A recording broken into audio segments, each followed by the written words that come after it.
Assalamualaikum warahmatullahi wabarakatuh. Selamat pagi, siang, sore, atau malam kepada Ibu Eka Fadilah SIPMA selaku dosen mata kuliah Reformasi Administrasi kelas R02. Izin memperkenalkan diri, nama saya Devina Fadia dengan nomor absen 16 dan NPM 233515516027. Pada kesempatan kali ini, saya akan menjelaskan kembali materi yang sudah pernah Ibu paparkan, yaitu materi ke-13 tentang area perubahan dalam reformasi birokrasi. Sebelum lebih jauh, saya akan menjelaskan apa sih itu reformasi birokrasi. Menurut salah satu ahli, yaitu Dwi Yanto pada 2006, beliau menjelaskan reformasi birokrasi adalah upaya untuk melakukan pembaharuan atau perubahan mendasar terhadap sistem penyelenggaraan pemerintahan, terutama menyangkut aspek kelembagaan, ketatalaksanaan, dan sumber daya manusia aparatur. Sehingga bisa dikatakan reformasi birokrasi adalah upaya pemerintah untuk memperbaiki cara kerja birokrasi supaya lebih efisien, transparan dalam melayani masyarakat dengan baik. Terdapat dua tingkatan dalam pelaksanaan reformasi birokrasi, yaitu tingkat nasional dan tingkat instansional. Dalam tingkat nasional meliputi pelaksanaan makro dan meso. Makro di mana meliputi penetapan arah kebijakan reformasi birokrasi secara nasional serta monitoring dan evaluasi pencapaian program-program reformasi birokrasi pada tingkat meso dan mikro. Dan yang kedua yaitu MISO yang meliputi pelaksanaan program reformasi birokrasi oleh instansi yang ditetapkan sebagai leading sektor. Instansi tersebut bertanggung jawab dalam perumusan kebijakan-kebijakan inovatif, menerjemahkan kebijakan makro, mengkoordinasikan pelaksanaan kebijakan tersebut, serta pemantauan kemajuan pelaksanaannya. Contohnya dalam bidang PBJ dan LKPP pembangunan ada Bappenas dan yang lainnya. Dan yang kedua, tingkat instansional. Pada tingkat ini disebut juga dalam tingkat pelaksanaan mikro, meliputi implementasi kebijakan atau program reformasi birokrasi pada masing-masing kementerian atau lembaga atau pemerintah daerah.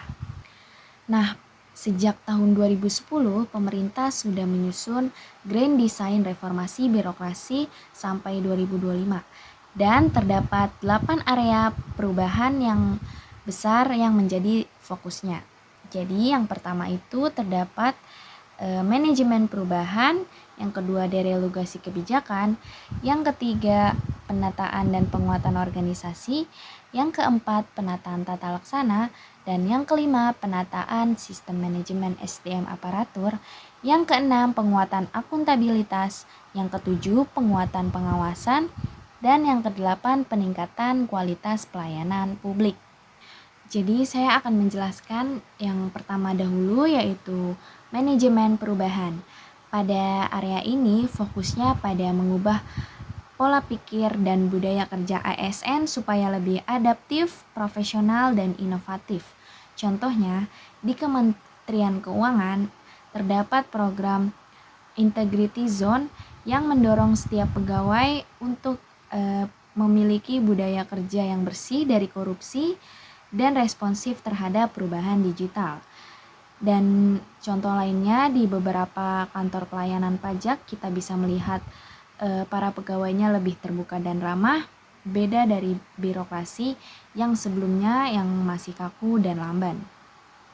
Yang kedua, deregulasi kebijakan. Adanya deregulasi kebijakan ini tujuannya untuk menyederhanakan aturan yang sebelumnya tumpang tindih dan bisa disebut lamban. Contohnya pemerintah membuat online single submission atau OSS yang menyatukan izin usaha menjadi satu pintu. Dulu sebelum adanya OSS mengurus izin usaha bisa berbulan-bulan, sekarang hanya dalam hitungan. Dan derelogasi juga terjadi saat penghapusan izin-izin UMKM yang tidak relevan seperti di sektor kuliner, rumahan, atau jasa kreatif. Yang ketiga, penataan dan penguatan organisasi. Pada area yang ketiga ini fokusnya membuat struktur organisasi lebih ramping dan efisien. Contohnya, pemerintah menghapus atau menggabungkan eselon 3 dan 4 agar struktur organisasi lebih datar dan pengambilan keputusan menjadi lebih cepat. Dan contoh nyatanya terdapat di Kementerian Pan-RB yang menyederhanakan banyak struktur jabatannya menjadi lebih fleksibel.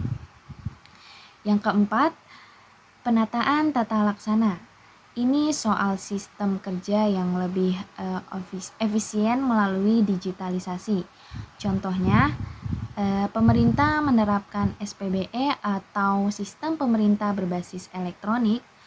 Aplikasi ini seperti MySAPK, BKN untuk ASN, Srikandi untuk administrasi surat menyurat, atau e-produsmen untuk LKPP, dan yang sudah saya sebutkan tadi termasuk semua bukti nyata tata laksana digital yang lebih efisien.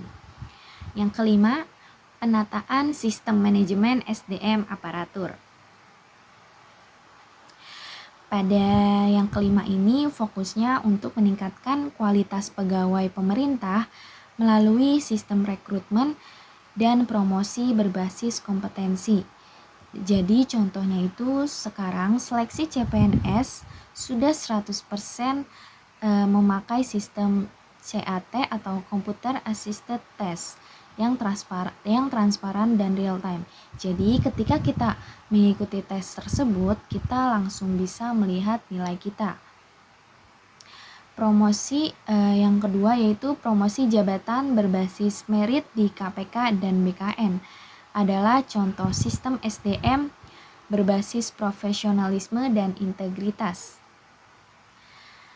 Area yang keenam yaitu penguatan akuntabilitas. Di sini tujuannya supaya kementerian atau lembaga berfokus pada hasil, bukan hanya sekedar rutinitas saja. Contohnya, setiap instansi wajib menyusun lakip atau laporan akuntabilitas kinerja instansi pemerintah. Nah, contoh lainnya itu seperti Kementerian Keuangan sudah rutin mendapat nilai tinggi dalam sakip karena fokus ke pencapaian program, bukan sekedar belanja anggaran. Yang ketujuh, penguatan pengawasan. Fokusnya mengurangi korupsi dan penyalahgunaan wewenang. Contohnya, banyak kementerian yang sudah punya unit pengendalian gratifikasi dan whistleblowing system atau WBS, misalnya di Kementerian ESDM dan Kemendikbud. Hasilnya, banyak kasus penyimpangan yang bisa dicegah sejak awal. Bahkan sekarang masyarakat banyak yang sadar pentingnya melapor jika ada praktik KKN, korupsi, kolusi, dan nepotisme. Dan area yang terakhir yaitu peningkatan kualitas pelayanan publik. Tujuannya supaya pelayanan pemerintah lebih cepat, mudah, dan memuaskan. Contohnya yaitu di Mall Pelayanan Publik atau MPP seperti di Surabaya, Batam, atau yang pernah saya lihat langsung yaitu di Pandeglang. Ini dalam satu gedung masyarakat bisa mengurus KTP, SIM, paspor, pajak, BPJS, dan semuanya yang berhubungan dengan administrasi. Banyak juga pelayanan publik yang sekarang memakai sistem digital seperti lapor.co.id, JKN Mobile, sampai Peduli Lindungi semasa pandemi. Jadi kesimpulan pada pembahasan kali ini adalah reformasi birokrasi bukan hanya sebagai sekedar jargon. Nyatanya sudah banyak masuk ke aspek kehidupan kita, tetapi tentu saja masih banyak yang perlu ditingkatkan.